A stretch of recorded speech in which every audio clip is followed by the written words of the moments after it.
Tribune libre.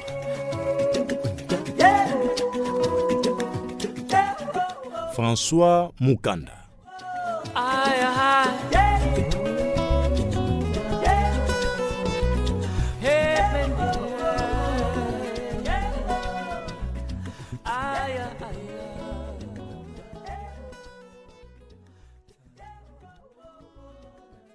Mwana mboka Raphaël Lulunge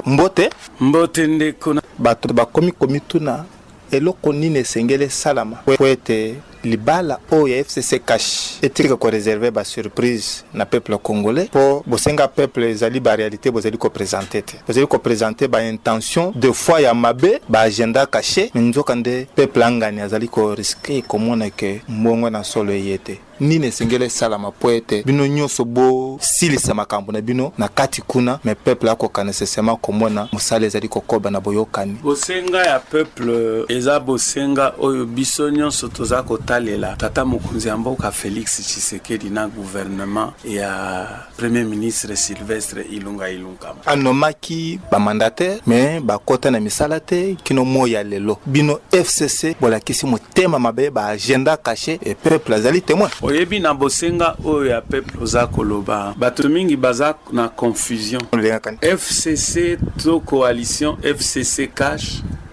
yango nde gouvernement te gouvernement eza nde na bamembre oyo baza investi na pouvoir d'état atako bauti na baparti politique to na bafamille politique na biso FCC na cash na tango oyo bakomi na gouvernement baza ba homme to ba femme d'état na kanisi soki mutu ayebite kosala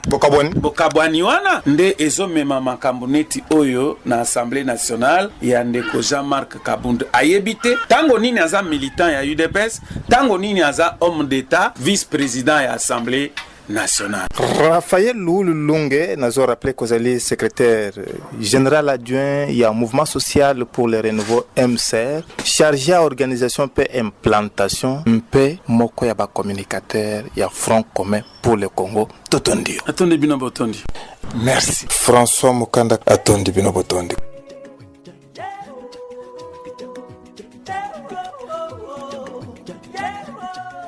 Tribune libre.